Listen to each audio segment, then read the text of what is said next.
इस लड़के के लालची पेरेंट्स ने इसे एक डीमन को बेच दिया, वो भी सिर्फ चंद रुपयों के लिए। तो अब इसकी जिंदगी कैसे कटने वाली है और क्या होने वाला है इसके साथ, चलिए देखते हैं। इस स्टोरी के मेन कैरेक्टर का नाम है सुजुकी इरुमा, जो कि सिर्फ 14 साल का है और ये अपने जिंदगी में हमेशा हार्डशिप से गुजरा है। इसकी जिंदगी में बहुत सारी कठिनाइयां आई हैं। इसे 14 साल की उम्र में ही काम करके अपनी रोजी रोटी कमानी पड़ती है, क्योंकि इसके पेरेंट्स जो है वो काम नहीं करना चाहते। ऐसे ही इरुमा शिप पे काम करता रहता है, लेकिन तभी ही उसे शिप से टेलीपोर्ट कर दिया जाता है। तो वो देखता है कि उसके सामने एक डीमन है जो उसे लेके जा रहा है कहीं पे। वो डीमन कहता है कि तुम्हारे पेरेंट्स ने मुझे तुम्हें बेच दिया है और अब तुम मेरे साथ चलोगे नेदर वर्ल्ड में। नेदर वर्ल्ड में लेके जाने के बाद इरुमा को ये डीमन कहता है कि मुझे तुम्हारा दादा बनना है, प्लीज मेरे पोते बन जाओ। तो इरुमा बड़ा सॉफ्ट दिल का लड़का रहता है, वो किसी को भी ना नहीं कह पाता है। तो वो कॉन्ट्रैक्ट साइन कर देता है और इसका पोता बन जाता है। फिर ये डीमन कहता है कि अभी तुम्हें कल से स्कूल जाना है, और ये फटाक से इरुमा के सारे कपड़े वपड़े सब बदल देता है और उसका एक नया रूम खड़ा कर देता है और कहता है कि तुम यहाँ पे सेफ रहोगे जब तक यहाँ के डीमंस को मालूम नहीं पड़ता कि तुम एक इंसान हो। अगर उन्हें मालूम पड़ गया कि तुम एक इंसान हो तो वो तुम्हें खा लेंगे। फिर इरुमा रात में सोने जाता है और कहता है कि शायद ये एक बुरा सपना है, और ऐसा बोल के वो सो जाता है। फिर जब वो अगले दिन उठता है तो देखता है कि ये एक बुरा सपना नहीं है और ये एक सच्चाई है। उसके बाद इरुमा स्कूल जाने के लिए रेडी होता है और फिर वो जाता है उसके स्कूल में, जिसका नाम है बाबेरियस द डीमन स्कूल। वो देखता है कि यहाँ पे जितने भी डीमंस है सबके पास पंख है और सब उड़ उड़ के स्कूल में आ रहे हैं। और फिर वो स्कूल के एंट्रेंस सेरेमनी में बैठा होता है और उसके आसपास सब खतरनाक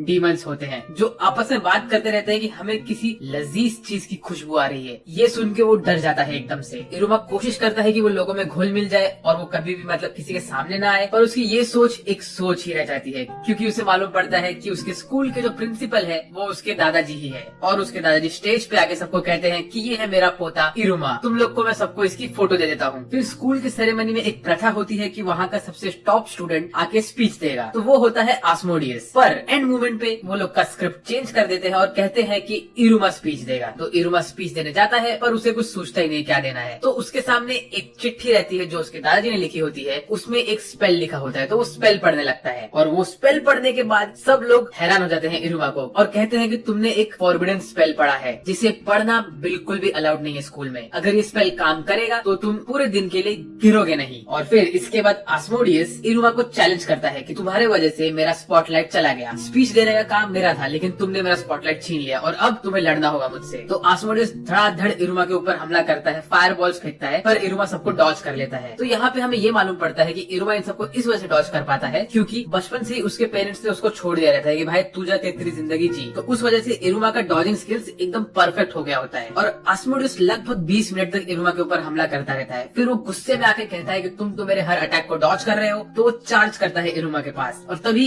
इरुमा उसे पकड़ के जर्मन सुप्लेक्स दे देता है। वो भी गलती से देता है, असल में इरुमा का पैर स्लिप होता है यहाँ पे, लेकिन उसने वो स्पेल पढ़ा होता है जिसकी वजह से वो पूरे दिन गिर नहीं सकता। फिर उसके बाद आस्मोडियस कहता है कि यहाँ की प्रथा है कि जो भी आदमी एक दूसरे डीमन से हारता है तो उसे उसका गुलाम बन के रहना पड़ता है। तो इरुमा आज से मैं तुम्हारा गुलाम हूँ, तुम्हारा एक सबॉर्डिनेट। और इसी के साथ पहले ही दिन पे इरुमा ने एक गुलाम अक्वायर कर लिया है। फिर अगले दिन इरुमा का प्रॉपर पहला दिन होता है स्कूल का, जिसमें उनका ओरिएंटेशन नहीं होता है पर उनकी क्लास होती है। तो जैसे ही इरुमा स्कूल पहुंचता है तो वो देखता है कि आस्मोडियस उसके लिए 6 घंटे से इंतजार करता होता है स्कूल में। और फिर आस्मोडियस इरुमा को समझाता है कि आज के दिन उनका फैमिलियर समनिंग रिचुअल होने वाला है, जिसमें वो लोग खुद के लिए एक फैमिलियर को समन करेंगे। अब फैमिलियर क्या होता है, वो कोई भी जानवर, ड्रैगन कोई भी टाइप का मिथिकल बीस्ट हो सकता है जो तुम्हारे साथ रहेगा पूरा टाइम। और आस्मोडियस कहता है तुम्हारे फैमिलियर समनिंग के ऊपर तुम्हें रैंक मिलेगा और इस दुनिया में आगे बढ़ने के लिए, एक बेटर डीमन बनने के लिए तुम्हें हमेशा रैंक अप करते रहना पड़ेगा। फिर उनका समनिंग रिचुअल शुरू होता है और कालेगो टीचर आके वहाँ पे उनसे कहता है कि तुम्हें इस समनिंग पैक्ट को यूज करना पड़ेगा जो कि मेरा ब्रांड से बना हुआ है, ताकि मुझे मालूम पड़े कि तुम लोग सही से समन कर रहे हो कि नहीं। तो हर बच्चा धीरे धीरे करके एक एक फैमिलियर को समन करने लगता है। आस्मोडियस समन करता है एक गॉर्गन स्नेक को,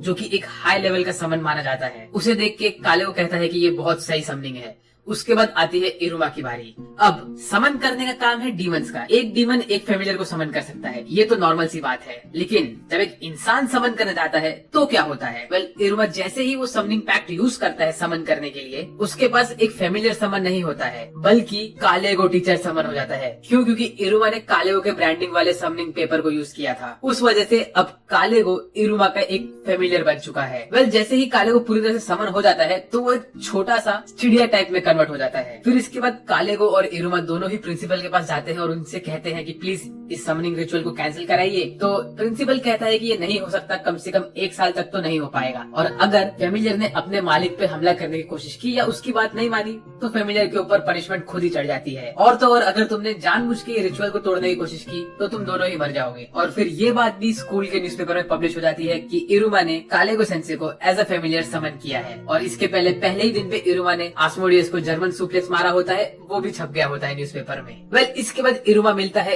एक ग्रीन बाल वाली लड़की से जिसका नाम होता है क्लारा। फिर क्लारा इरुमा से बात करने लगती है और खुद का इंट्रोडक्शन देने लगती है। तभी एक टीचर आते हैं और वो इरुमा, आस्मोडियस और क्लारा इन तीनों को रस्सी बांध के बाहर फेंक देते हैं। फिर क्लारा इरुमा को बोलती है प्लीज प्लीज प्लीज मेरे साथ खेलो, और प्लीज सुन के इरुमा पिघल जाता है और वो क्लारा के साथ खेलने लगता है। यहाँ तक कि आस्मोडियस को भी खेलना पड़ता है क्लारा के साथ। 3 सीनियर लोग आते हैं क्लारा के पास और कहते हैं क्लारा हमें भूख लगी है, हमें प्यास लगी है, हमें कुछ दो। तो क्लारा अपने जेब पे हाथ मारती है और उसके जेब से चीजें निकलने लगती है खाने की, और वो उन तीनों को दे देती है और वो तीनों लेके निकल लेते हैं वहाँ से। फिर कुछ समय बाद वो लोग आते हैं और क्लारा से और चीजें लेते हैं। तो इरुमा पूछता है क्लारा से कि ये क्या कर रही हो तुम? तो क्लारा कहती है कि ये मेरे फैमिली का ट्रेड है कि ये जो मेरे जेब है उनसे मैं कोई भी चीज निकाल सकती हूँ। और क्लारा कहती तभी मैं इन्हें मेरी चीजें देती हूँ तो ये लोग कभी कभी मेरे साथ खेलते हैं। बाद में क्लारा इरुमा को भी चीजें देने लगती है ताकि इरुमा भी उसके साथ खेले, पर इरुमा उससे कहता है कि नहीं, मुझे ये सब नहीं चाहिए। तो क्लारा रोने लगती है, उसे लगता है कि इरुमा उसके साथ नहीं खेलने वाला। तो इरुमा कहता है कि मैं तुम्हारे इन सब चीजों के बगैर भी तुम्हारे साथ खेलना चाहता हूँ। तो ये सुन के क्लारा का दिल पिघल जाता है। उसके बाद वो तीनों वापस से आते हैं क्लारा के पास और कहते हैं क्लारा हमें वापस भूख लगी है, क्या तुम हमें आइसक्रीम दे सकती हो या कुछ खाने के लिए दे सकती हो? तो क्लारा गुस्से में पूरा का पूरा एक वेंडिंग मशीन उसके ऊपर दे मारती है और कहती है इसमें पैसा डाल और जो तुझे चाहिए वो ले ले। उसके ही बाद अगले दिन इरुमा के दादाजी उससे कहते हैं कि इरुमा तुमने तो 2 दोस्त बना लिए हैं अभी। तो इरुमा कहता है मैं कह नहीं सकता ये मेरे दोस्त है, क्योंकि आज से पहले मेरे कभी दोस्त नहीं बने, हम सिर्फ साथ में खेलते हैं और साथ में रहते हैं। तो उसके दादाजी कहते हैं यही तो दोस्त होते हैं। फिर हमारी गैंग जाती है अपने स्कूल में कैंटीन में खाना खाने के लिए। वहाँ पे ये लोग देखते हैं कि हर इंसान को उसके रैंक के हिसाब से ही मेन्यू में आइटम मिलते हैं खाने के लिए। तो इरुमा और आस्मोडियस इन दोनों को रैंक नहीं मिला होता है तो उनको मिलता है लेवल 0 का खाना खाने के लिए। तो जब ये लोग खाना खाने बैठते हैं तो जिन लोगों ने क्लारा को परेशान किया था वो लोग इरुमा लोगों के लिए 50 प्लेट का ऑर्डर डाल देते हैं गुस्से में, और इरुमा ये सब एक झटके में खा लेता है। और उसी वक्त कैंटीन में एक दुकानदार होता है जो क्लारा को धक्के मार के बाहर निकलता रहता है, कहता है कि तुम मेरे दुकान से चीजें उठाती हो और उनका पैसा नहीं भरती हो। तो इस वजह से बहुत शोर शराबा होने लगता है कैंटीन में। और तभी ही कालेगो टीचर आते हैं और वो आने के बाद बोलते हैं ये सब क्या हो रहा है। तो क्लारा कालेगो टीचर को पकड़ लेती है और कहती है कि टीचर मैंने सुना है कि आप इरुमा के फेमिलियर हो। तो इरुमा को कहती है कि इरुमा वो स्टिकर अपने हाथ पे लगाओ और हाथ ऊपर करो। और जैसे ही इरुमा ऐसा करता है तो कालेगो समन हो जाता है एज अ फेमिलियर। तो ये देख के क्लारा खुश हो जाती है। तभी वो दुकानदार इरुमा और उनके ऊपर हमला करता है, कहता है कि तुमने मेरे दुकान से वापस सामान कैसे उठाया? और ये देख के वो लोग भाग जाते हैं वहाँ से बाहर। फिर इरुमा क्लारा और आस्मोडियस से पूछता है क्या तुम मेरे दोस्त बनोगे? और ये सुन के वो दोनों जवाब देते हैं दोस्त क्या होता है? तो इरुमा उन्हें एक्सप्लेन करता है कि दोस्त क्या होता है, और इसी तरह इरुमा 2 दोस्त बना लेता है सच में। फिर अगले ही दिन इरुमा के ग्रैंडपा उससे कहते हैं कि इरुमा तुमने मुझसे कहा था कि तुम्हें लोगों में घुल मिल जाना है और तुम्हें सबसे अलग नहीं दिखना है। तो मैंने क्या किया, मैंने तुम्हें डाल दिया है मिसफिट्स के क्लास में तुम्हारे दोनों दोस्तों के साथ। फिर जब इरुमा और उसके दोस्त स्कूल जाते हैं तो उन्हें उनके स्कूल में घुसने के बाद एक गुफा में जाना पड़ता है उनके क्लासरूम में एंटर होने के लिए। वो गुफा के अंदर जैसे ही घुसते हैं तो उन्हें दिखता है कचरे वाला एरिया, और उसी कचरे वाले एरिया के बगल में होता है उनका क्लासरूम। उस क्लासरूम में घुसने के बाद ही इरुमा मिलता है एक बंदे से जिसका नाम होता है साबनोक, और वो इरुमा को बोलता है कि तुम मेरे राइवल हो, मैं डीमन किंग बनना चाहता हूँ और मैं रैंक उन पे जाऊंगा। तो इरुमा बोलता है रैंक उन क्या होता है? तो तभी वो एक्सप्लेन करता है कि डीमन वर्ल्ड में 10 रैंक होते हैं 1 से लेके 10 तक। 10 को बोलते हैं उन, जो कि टॉप रैंक होता है, और जो बंदे को रैंक उन मिलता है वही बंदा डीमन किंग बनता है। तो वो रैंक तो मुझे मिलने वाला है। ऐसे वो लोग बात करते ही रहते हैं कि तभी ही उनके क्लास टीचर की एंट्री होती है जो कि होता है कालेगो टीचर। और कालेगो टीचर आके बोलता है कि अभी तुम्हारा फाइनल एग्जाम होने वाला है, जो कि है तुम्हें ये पूरा वैली को कंप्लीट करना है, यहाँ से लेके वहाँ तक एंड पॉइंट तक पहुँचना है। या वहाँ तक पहुँचने के 2 रास्ते हैं, एक है जो कि बड़ा आसान रास्ता है लेकिन बहुत लंबा है, और एक है जो कि छोटा रास्ता है लेकिन खतरों से भरा हुआ है। वो कहते हैं कि तुम्हारा रैंक डिटरमाइन होगा तुम्हारे फेमिलियर समनिंग के रिजल्ट्स को लेके और इस रेस के रिजल्ट्स को लेके। तभी साबनोक बोलता है कि मैं तो छोटा वाला रास्ता लूंगा क्योंकि एक डीमन किंग को वही रास्ता लेना चाहिए, और इस वक्त तो डीमन किंग की कुर्सी खाली भी है, तो मैं फटाक से रैंक अप करूंगा और डीमन किंग बन जाऊंगा। फिर काले को बोलता है कि वो रास्ता मत लो क्योंकि वो रास्ता बंद है फिलहाल के लिए, क्योंकि वो एरिया का जो गार्डियन है वो इस वक्त बहुत गुस्से में है। ऐसा बोल के वो रेस स्टार्ट कर देता है। सारे डीमन अपने पंख निकाल के उड़ने लगते हैं और इरुमा खाई में गिरने लगता है। सारे के सारे डीमन धीरे धीरे रेस में आगे आगे बढ़ते रहते हैं, लेकिन इरुमा को एक कौवे ने पकड़ के रखा होता है। उसके बाद वो कौवा उड़ते उड़ते डर जाता है और इरुमा को गार्डियन के नेस्ट में गिरा देता है। पर इस वक्त गार्डियन लड़ता होता है साबनॉक से। फिर इरुमा देखता है कि गार्डियन के नेस्ट में जो उनका बच्चा होता है उसके पैर में चोट लगी होती है, तो इरुमा उसके पैर की चोट ठीक कर जाता है और उसी में इरुमा के हाथ से एक खून का बूंद टपक के वो गार्डियन के बच्चे के पैर के चोट में गिर जाता है और उस वजह से उसकी चोट ठीक हो जाती है। तो इरुमा कहता है लगता है कि इंसानों का खून यहाँ पे डीमंस की बॉडी को ठीक कर सकता है। फिर इसके बाद वो गार्डियन का बच्चा इरुमा को अपने पीठ पे बैठाता है और उसको उड़ा के लेके चला जाता है कहीं पे, और उसी वक्त साबनॉक से लड़ रहा होता है गार्डियन और साबनॉक कहता है लगता है मैं तो डीमन किंग बनने के पहले ही खत्म हो जाऊंगा भाई। साबनॉक ने ऑलमोस्ट हार मान ली होती है गार्डियन के अगेंस्ट, पर वो बोलता है नहीं, मैं एक डीमन किंग बनना चाहता हूँ तो मैं हार नहीं मान सकता। तो वो अपना ब्लड लाइन मैजिक यूज करता है, जो कि होता है कि वो कोई भी चीज चबा रहा होगा तो उस चीज के मटेरियल से एक वेपन बना सकता है। तो वो धड़ाधड़ वेपन्स बनाता है और गार्डियन के ऊपर हमला करता है, पर सारे हमले नाकामयाब होते हैं उसके। तो गार्डियन उसके ऊपर फाइनल हमला करने ही वाला होता है कि तभी इरुमा आता है और रोक देता है सब कुछ। तो जो गार्डियन का बच्चा होता है वो गार्डियन से बात करता है, कहता है कि इन लोगों ने मेरी जान बचाई है। तो गार्डियन और गार्डियन का बच्चा दोनों ही बाव करते हैं इरुमा के सामने और फिर सारे बच्चे धीरे धीरे करके रेस कंप्लीट करते हैं। पहले रैंक पे आता है आस्मोडियस और दूसरे रैंक पे आती है क्लारा, क्योंकि वो आस्मोडियस के पीठ पे बैठी होती है पूरा टाइम। फिर ऐसे बहुत टाइम बीत जाता है लेकिन इरुमा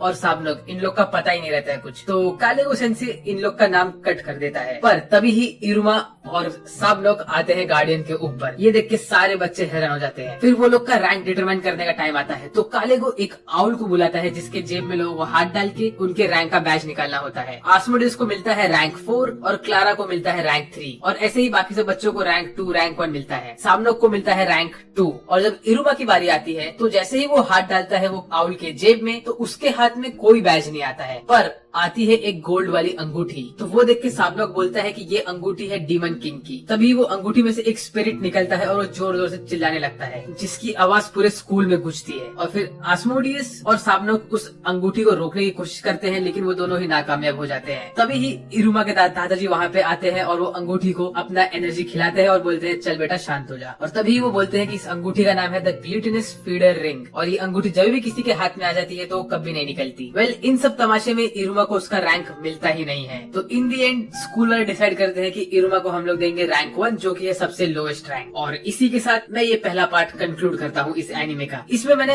एपिसोड 1 से लेके एपिसोड 5 तक का रिकैप और एक्सप्लेनेशन दिया है। अगर आपको वीडियो पसंद आए तो प्लीज लाइक करिए वीडियो को, सब्सक्राइब करिए चैनल को अगर आप नए हो चैनल पे तो, और कमेंट करके मुझे बताइए कि आपको ये वीडियो कैसा लगा।